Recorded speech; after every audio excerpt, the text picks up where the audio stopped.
A canned food drive is when we collect canned food for poor people who can't afford to eat on Thanksgiving. You mean like Kenny? Exactly. Mr. Garrison, why do poor people always smell like sour milk? I don't know, Eric. They just do.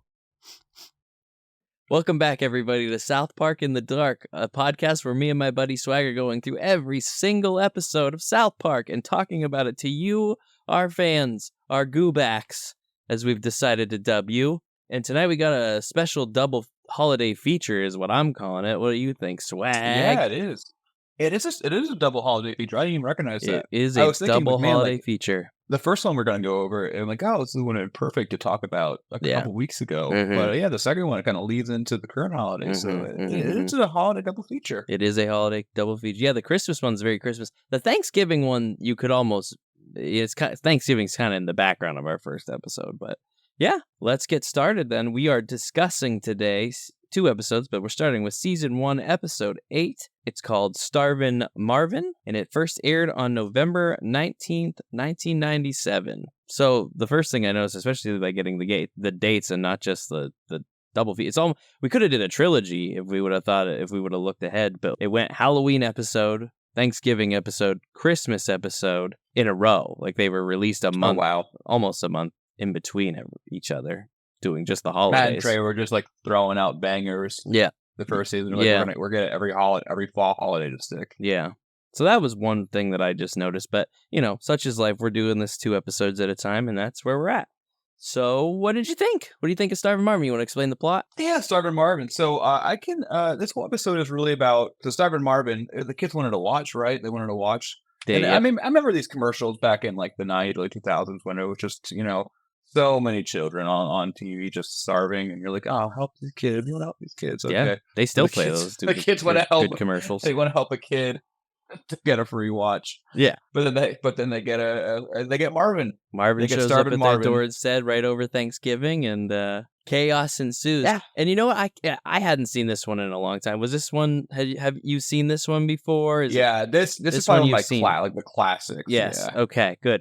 I didn't know which ones were completely new or not, but I kind of forgot the plot. I was like, are they mad when Marvin shows? No, they're stoked. Like, they don't get their watch at first, but they don't care. They're pumped to have him. And like, all Cartman has to tell his mom is like, can we got this Ethiopian kid that they keep calling him Ethiopian. So they can't even get the name of it right. They call him an Ethiopian. I didn't even catch that.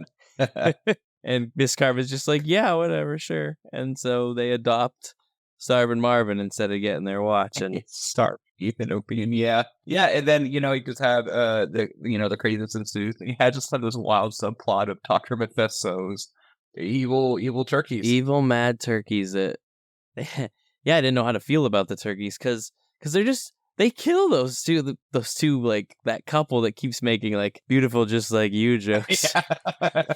They literally rip them apart right at the start, but then they don't really kill anybody after that, well, until the end. No, I don't think so. Oh, yeah, don't want to spoil it. But actually, that couple, I really enjoyed that couple. Yeah, I did too. just the constant, but I was beautiful as new. The more he snuck those in, even when he was like terrified of these chickens or these turkeys are beautiful. And then they literally get torn apart, like their heads go bobbing off. I'm like, holy shit.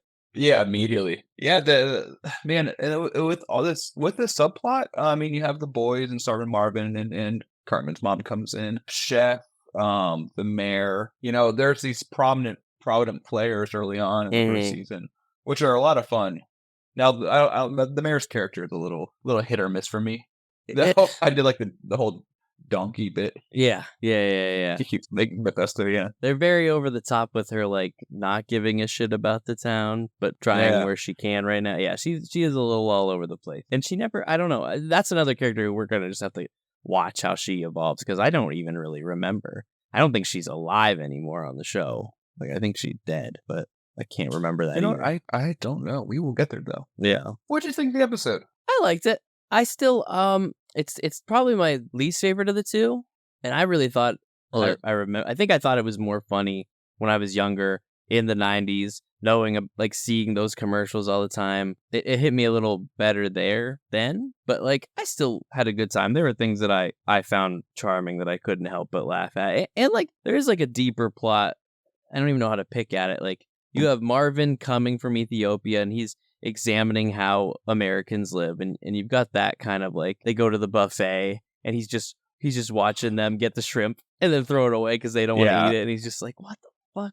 Like like I don't think I really viewed Marvin back when I watched this originally as like judging these guys, like watching them. Like I think I was too young to notice, but now I certainly do. And Cartman fucking steals his pie. He's a starving kid, and Cartman's like, give me your, like, come on, give me your pie. You want me to have your pie? And he fucking eats it. So that was funny. Yeah, I think off of that, I think there's some key episodes where there's a random, immigrant or foreign child who's starving. There's Starving Marvin, there's the Goobacks, there's the people from the future that are coming into to work, where they almost just play a neutral plot point. They're just there and they kind of like do their own thing.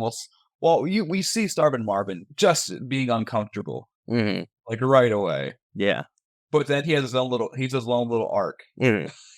He's sitting in Cartman's house then. Yeah, I mean, he's like, all right, he gets comfortable. He's speaking like Cartman. He's like, he's kind of becoming a South Park resident by like that kid. He's the one that you're looking for. He doesn't say it. He just points, but like they take Cartman because he's like, he's socialized into South Park. Sweet, sweet. Like, oh wow, yeah. He's not just a random minor role. I really liked his character more than the other episodes in the future. Yeah. And I think there's something, I don't know if there's a message there. I found it ironic that you got the starving storyline with him, but like then the thing that you eat, the turkey, is eating and killing people. So I don't know. I don't know if they were trying to say something with that. I just thought that was an ironic, like these people are starving and the things that we're supposed to be eating are eating the people in South Park.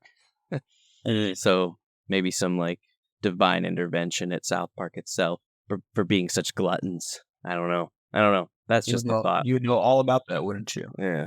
I think there's also the storyline of like comparing being poor, just poor in America, to Ethiopians. There's a big subplot in the episode of like they're donating food to the poor. Who is Kenny? Who is strictly just Kenny? His family. Oh, they all like hopped on Kenny being poor early on. I missed a lot of that. It's like, man, even Mr. Garrison's going in on Kenny being poor. Yeah, he like tries to stand up, or he like tries to like distract, but then he just spits it out anyways. Just joins in on the ragging of Kenny and his family. That thing that they put him in at the end, where the cans were all shooting around and he's trying to grab it. I thought he was gonna die in there. I was like, oh, he's gonna get like pulverized. I'm like, I was noting, is Kenny gonna die in the food cash grab? Then he doesn't. But die. He did not. He did not. Not at that time. I also like to see that. I mean, at this point, it's pretty obvious, and it continues on that Chef is this character that he is ridiculous in his own way, but he is kind of the smartest person in South Park, and a lot of people in South Park acknowledge that, because you see even like Mephisto, he's like, Chef, you're the only one who can help me with this situation, And in previous episodes, Chef's, dealing with things, people are asking him for help with things. Even in the next episode, I have a note that we'll get to that just shows another, Chef is the smart guy in South Park, but also maybe what's the word I'm looking for? The horny? Oh, yeah. I mean, definitely. No doubt there. Like I said, he's still weird. He's just the smartest. He has his own thing. Yeah, voice of reason, I suppose. Voice of reason. I was looking for. I love when he just introduced in a lot of the episodes. And he's like, "What's going on?" And the kids are like giving him some fucked up scenario. And he goes, "Okay." I'm trying to figure this out. Yeah, actually, I was confused when Mephisto was working with them, and I was like, "Why Chef of all people?" But you're right. He is the guy who fixes everything. He's people's go-to guy. Yeah. Unless they don't want him to be. Like in the Halloween episode, he was the kids' go-to. He knew what was going on with the zombies, but when he went to the mayor, they were like, get the fuck out of here. Like, do not care. Kind of like how the mayor treats the doctor when he comes in. Just pulling out all the things of calling him crazy and calling him a jackass and, that. Yeah, the mayor really sucks right now. Yeah.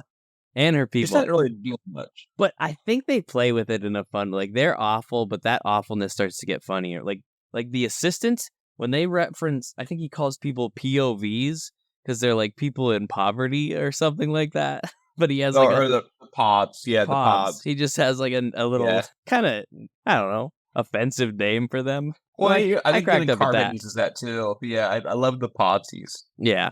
Oh man, some notes I have. Carmen called Stan a vast difference. Love that. Okay, yeah. And Stan's like taken aback by it. He's on the phone trying to get the watch, and he's just like, "What? What did you?" Oh man, I think he was talking to Cartman. Great one-liners. There were a lot of great one-liners. I want to talk about that. Even just the beginning of the phone call. Shut up, butt muncher, or something. Like they're just. I think one calls him a fudge packer, and the other one calls him an ass rammer. I'm just like, oh man, they are just calling each other gay, but in fun ways, and just kids shitting on kids. Even like Stan and Kyle, who are best friends. Shut up, ass rammer. Like boys being boys, and I like seeing that. Not in like a way I'm gonna invade the Capitol building, but boys being boys. Oh, boys being boys, right? Yeah. I assume, but it's always good to clarify. That you're not racist. You're not gonna rush the Capitol. No. I like that there was another part where they're talking about the canned food drive. Like Mr. Garrison's like, does everybody remember what that is? And Cartman mistakes it for a C-section. Like he just is like, is that where they cut the woman open and pull the baby out?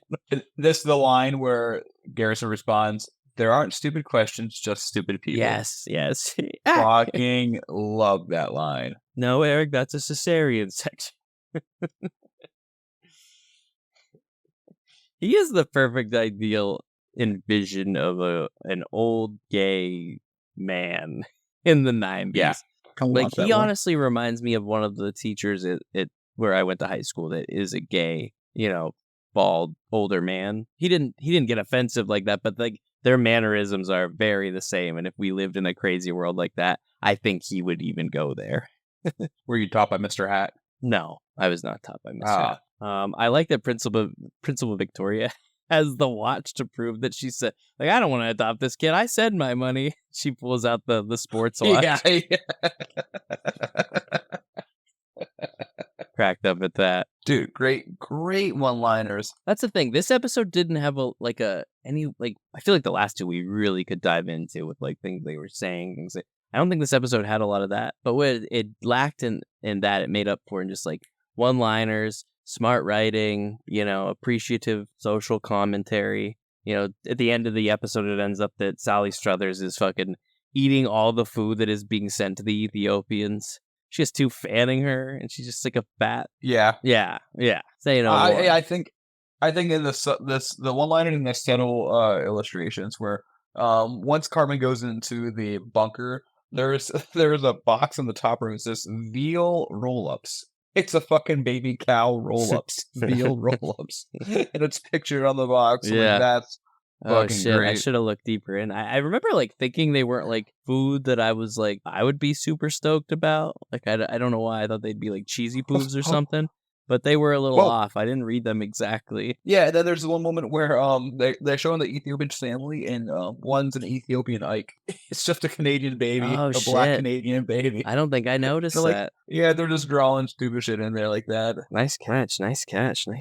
The Braveheart turkey. Yes. I laughed hard at that one. Well, yeah, I mean, it plays off of the scene previously that is the chef Braveheart. So you just get this big chef doing Braveheart for this whole battle, which is just funny in itself. And then it does the shift to the turkeys doing it as well. Yeah, that was. Oh, and it's and they let it play transition. out. They let it play out. And it's just. So I thought that was funny. I like that before they formed this army, the mayor called for the town defense squad, and it was just Ned and Jimbo with their guns, just shooting. Yeah, it was just those two, nobody else. They're the defense squad. I mean, Uncle Jimbo owns the gun store, of course. Yeah, so he's got the equipment. Yeah, it all connects. And we kind of danced around this before, but Kenny gets killed by by one of the evil turkeys. I don't know. I feel like missed opportunity. I think it would have been funnier and less obvious. Like as soon as you see the turkeys are rogue, you can think in your head, oh, I bet those kill Kenny. And you have the whole episode to kind of let that stew. Whereas with the canned food, they present it to you and you're like, oh, and you know exactly what it's going toward. So I don't know. I feel like I would have rather seen him die like that. It was fine. But... Yeah. I mean, and you could have got more creative with like the whole can thing where you just been hit over and over and over again. Yeah. The turkeys made sense, yeah, sure. Sure. But you also had Kenny in the background of the scene then, right? Where he's Yeah. got like his eyeball missing and the rat showing up. And then I think another thing is like they ask Marvin if he wants to stay, and he looks at like Mr. Garrison, Officer Bar Brady, and there's one other. Is it Chef? I can't remember who. Like maybe it's Randy. I don't know who it is.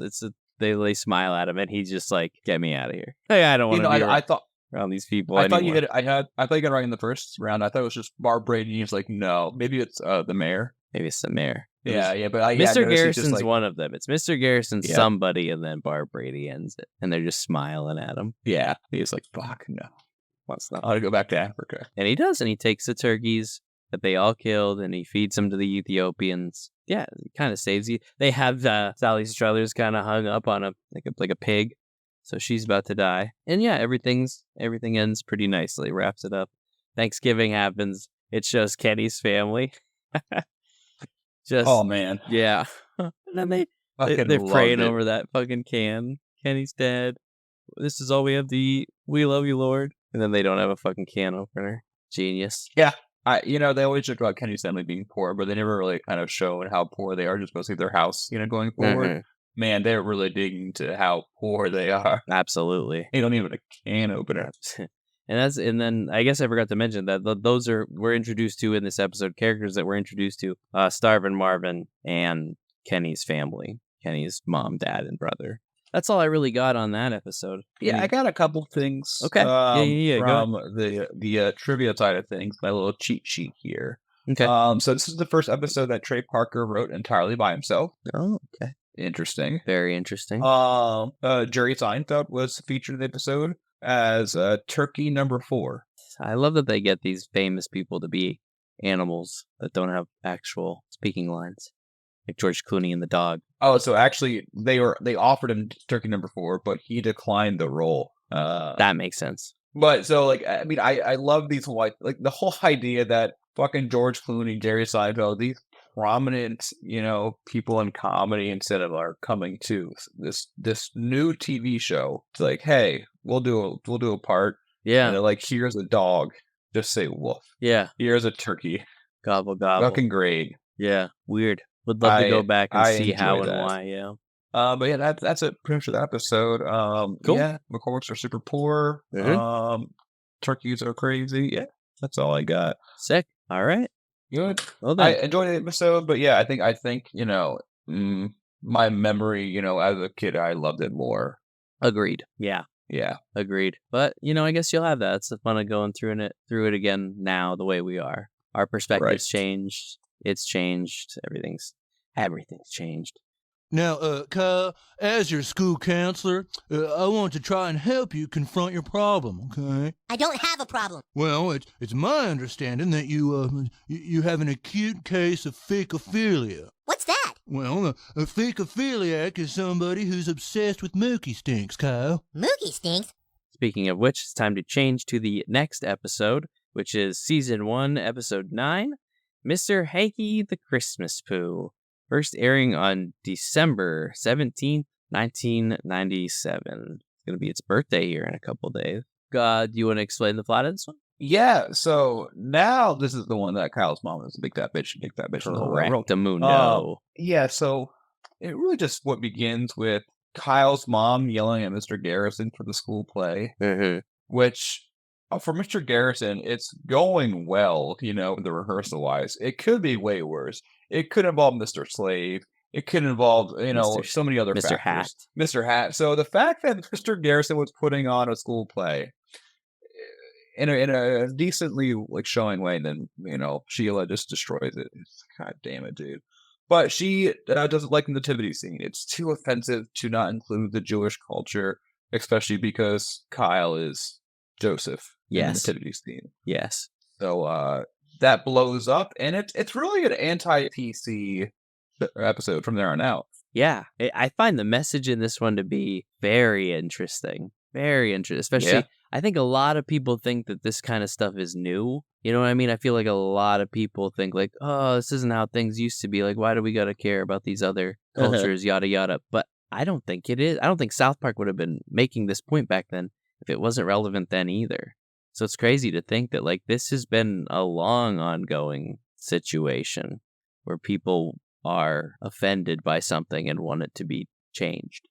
And people are mad about that. Yeah, and I think this is like really South Park pushing against the progressiveness of like the late 90s, where it's like you're making a big deal over bullshit, which they had a point. Not to say those people don't have a point for advocating for themselves. Sure. But at this time, the message that I saw from South Park of people complaining about nativity scenes. Yeah. It is a lot of bullshit. Yeah. It's the adults kind of doing the same thing they did in the death episode, but just for Christmas and religious reasons. It's over the top, it's blown out of proportion, and it makes for humorous social commentary. Yeah. And I dig that. And the whole town gets involved. The whole town. Everybody's mad about something. They just have a fucking star at the end. And the guy's like, I'm offended by that. And they have to take down the star. But yeah, we'll get to that all as we, get through this episode. So I love that. I'll get on this real quick before I lose it. But we are introduced to, in this episode, Mr. Hankey. First episode with Mr. Mackey and Father Maxie, the priest. Oh. So those were the three that I caught, at least, introductory characters for this episode. And from that point, I just want to move back to the beginning of the episode. I cracked up when I saw the fetus come out of Wendy. Yeah. I cracked up when I saw it. And then Mr. Garrison says, yells at Kyle for how he's holding the, quote, baby Jesus fetus. And I cracked up pretty hard. I like this episode more than the last because the funny things were a little more funny to me, and the plot and the message was there. This was a pretty good episode. This one was better than I remembered it, whereas the other one, not so much. And that opening really got me right out the gate, the baby Jesus. Yeah. Fetus. I just went on this whole spiel of how Mr. Garrison was making a pretty tame showing of the nativity scene, but he was telling Wendy to be more in labor. Yeah. I did enjoy. Yeah. And Sheila shows up, and he not only does he call out it as Hanukkah crap, Mr. Garrison, but he also calls Jews pagan. Yes. To her face. Oh, dude. Because that's just the kind of guy he is. Oh, and he chased her He's down. trying to make was it, the pagan comment? He's trying to make things better, and he's still throwing out offensive comments. So funny. Oh, I think he's purposely doubling down to Mr. Garrison is really just a unhinged person, which I'm so happy. Love watching. I'm so excited to keep seeing him go. And then we especially him and Sheila. Oh, yeah. man. And then we get into the plot of the episode. Kyle is Jewish, and all of his friends celebrate Christmas, and he's kind of feeling left out. And they're eating snowflakes, and they yell at him and say, "You can't eat Christmas snow because you're Jewish." And he asks Officer Barbrady, he's like, "Can a Jewish person eat Christmas snow? Is that illegal?" And he's just like, "Yeah, it sounds illegal to me." Yeah, it's a crime. Yes. So this motherfucker can't even eat snow with his friends without feeling subjugated. And he sings that song, "A Jew on Christmas." Oh man, it's out. Matt and Trey, their music, we've already seen it throughout the episodes with certain musical numbers. This one's really good. You know what I mean? Oh yeah, it's a solid song and it's funny, which is what it's going for, and they nail it. Yeah, I think I was reading Matt Stone's early today because I want to get a better idea. So Matt Stone is Kyle, and Trey is Stan. Yes, and Matt is Jewish on his mom's side, but for everything they made, and Sheila and what's Dad's name? Gerald.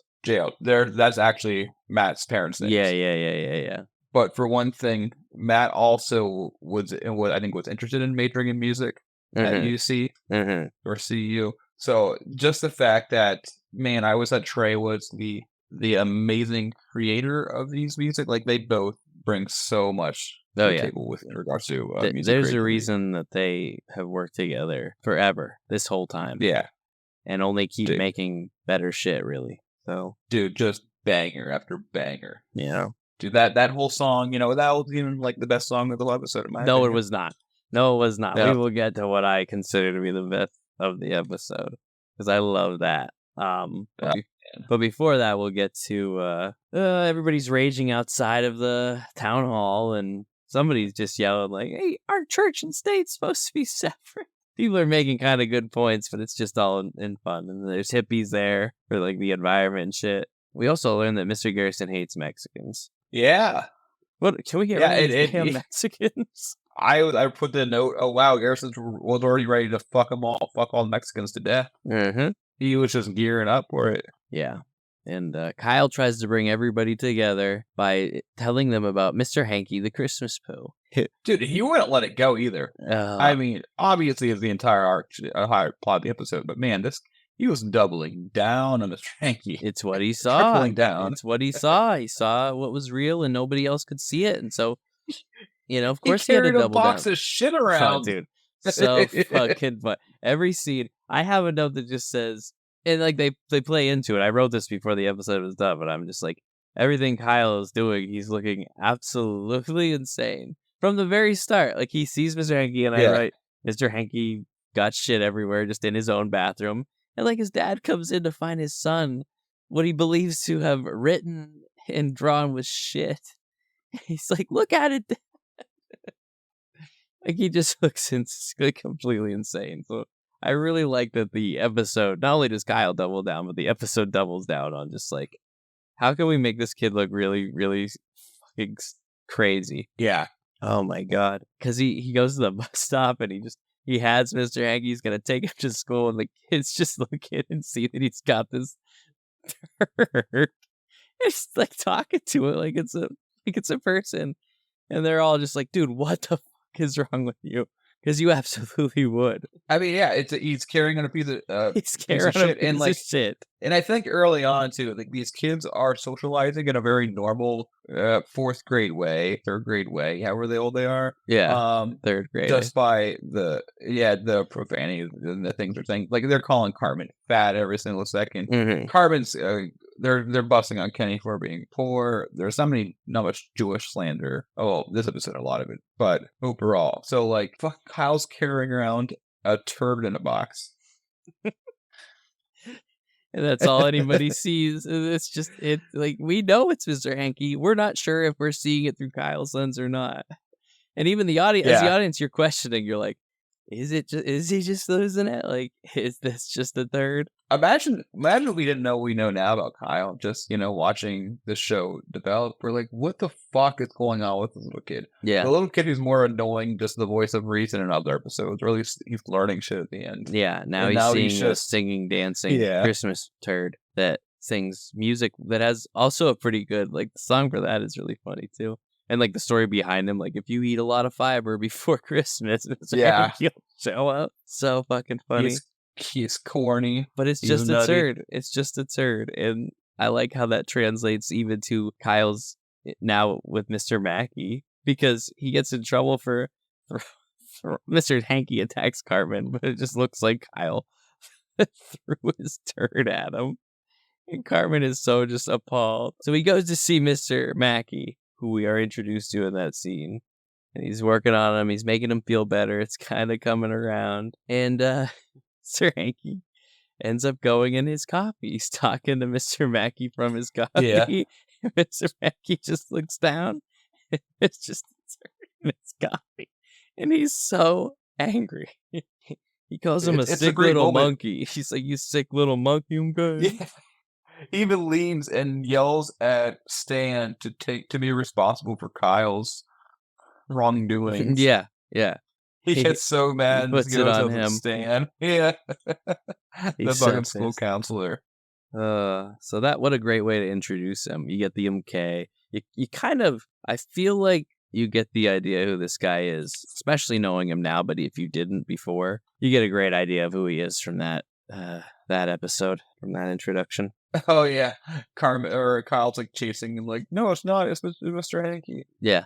And he's just got a turd, and that makes it so much weird. funnier. He's losing it. It looks like he's losing it. He looks like he is losing it to the point where it's almost the end of the episode before you find out that he's not. But I mean, oh yeah. But before that, I mean, how do we not talk about why Mr. Hankey attacks or Kyle throws a turd at Cartman? It's because he introduces the Kyle's Mom as a big fat bitch song. So the origin episode of that. Which I don't think I realized this song debuted in this episode before the movie. Before the movie, yeah. Mm-hmm. Yeah. That, like, they just made a little, because I knew it was coming. It was somewhere. I just didn't know where. I thought we were getting a couple episodes ago. And then they just blow it up in the South Park movie, though. Oh, man. I mean, I used to sing that song all the time. Oh, it's a great, back it's in a the great middle song. school. It's such a great song. Just Just another sign. So that's another song. That's also not what I even consider the best song in the episode. But we'll get there. We'll get there. I like when they're doing the test subjects on the people in town on what's offensive. And it's just like saying normal things. Chair. And then I think it says like Jew or something, and it beeps like a little. They kind of make it beep a little. And then it ends. And then it just goes, what's it say? Stupid wop dago. Yeah. Just jumps. Yeah, right it's at like, the end there. Jesus. And that's how the scene cuts. And the doctor, cut to the next scene. I cracked up at that. You know, I'm what's one of the episodes I'm glad I didn't see early on, because I probably would have said, wow, Dago, not thinking anything of it. Yeah. But you really just can't say that Yeah. to anybody. Stupid wop dago. So that was great. Oh, and I really love the, you come back from commercial break to a Mr. Hankey little commercial itself. Loved it.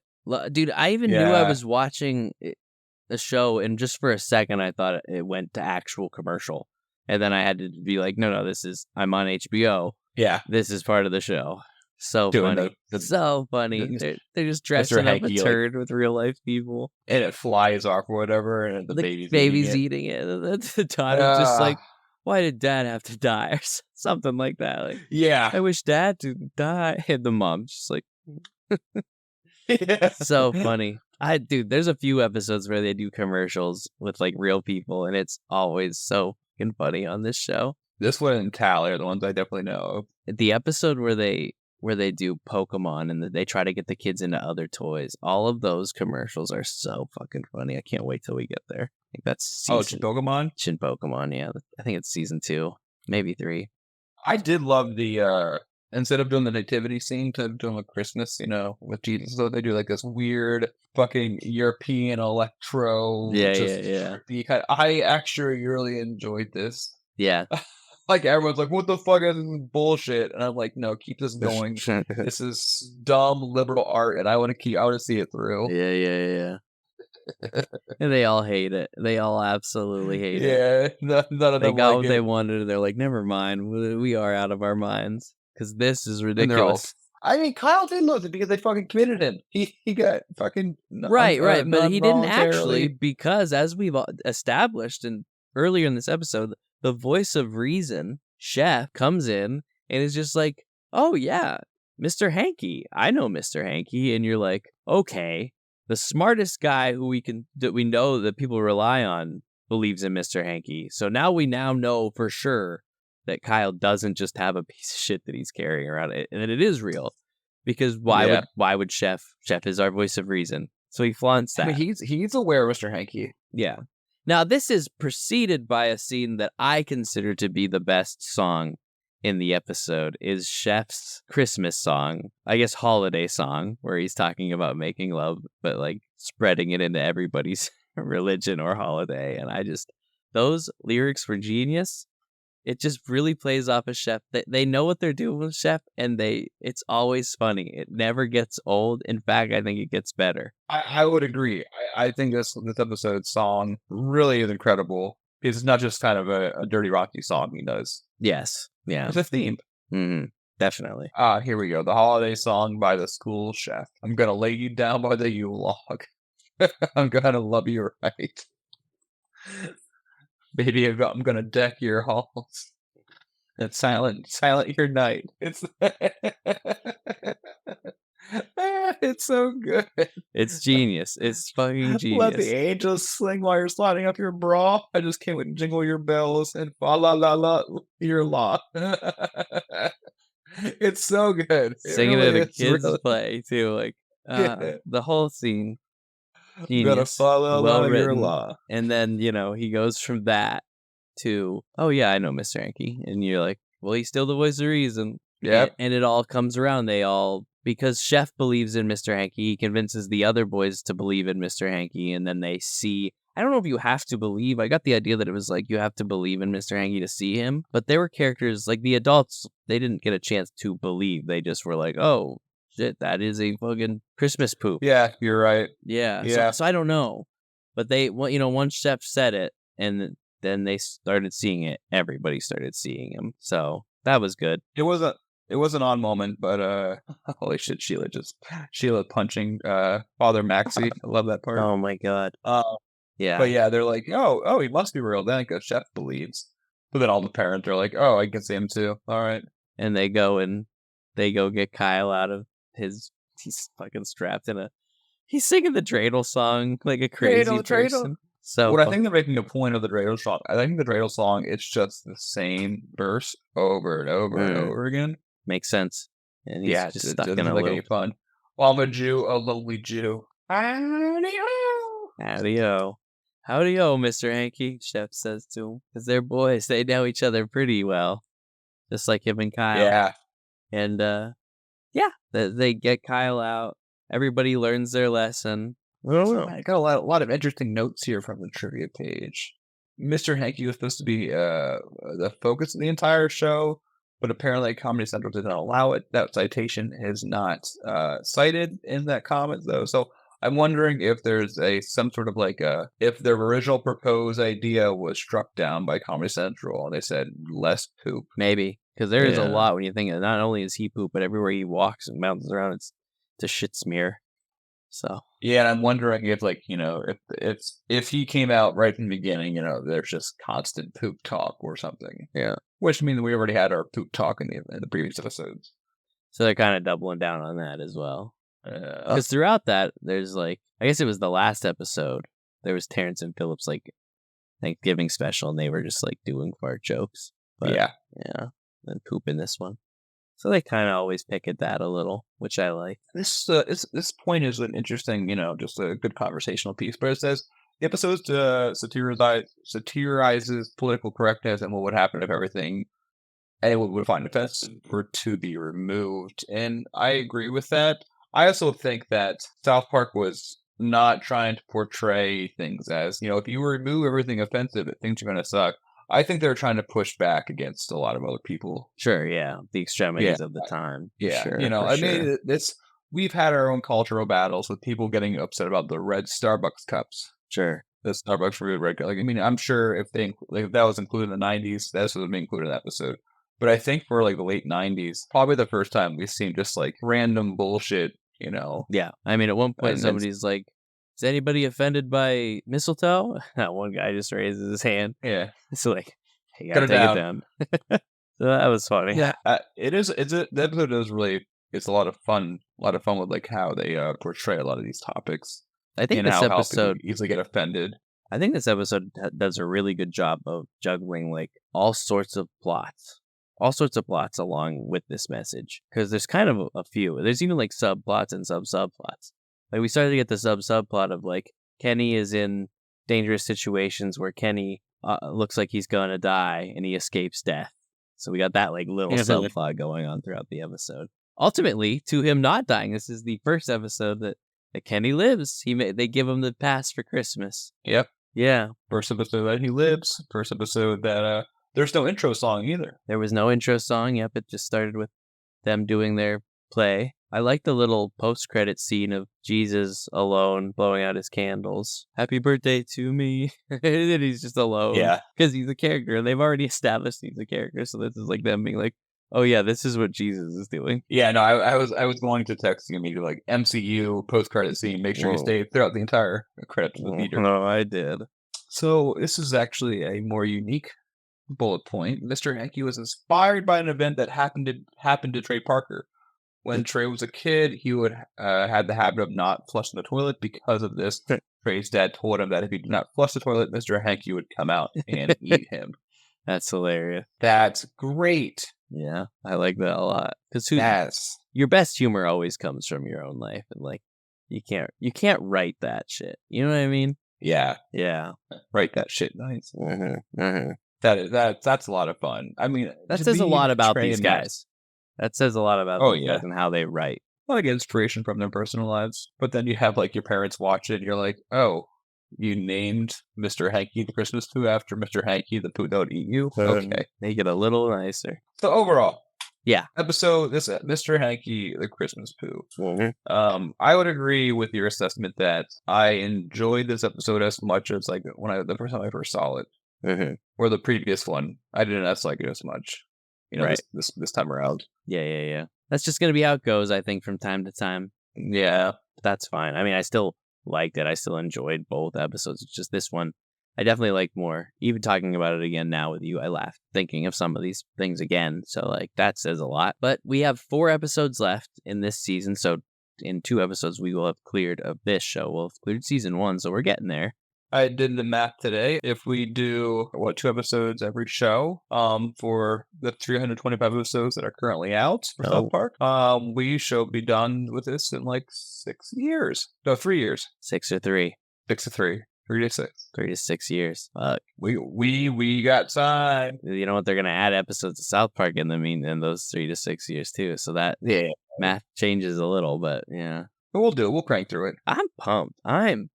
I love having a reason to watch one of my favorite shows. So yeah, if you got nothing else to say about Mr. Hankey the Christmas Poo, I think nope, that's it. We'll end it here then. Well, everyone, thanks for coming here again, watching our double feature of holiday episodes of South Park in the Dark. I guess this will be released a little before Christmas, but during Hanukkah. So happy Hanukkah, Merry Christmas. Happy holidays to all you goobacks out there that celebrate whatever holiday you're celebrating, because yours is the right one. Swag, any closing statement? Well, it's not always the right one. You know the ones that it's not right. All right. You know who you are. You're not celebrating the correct one.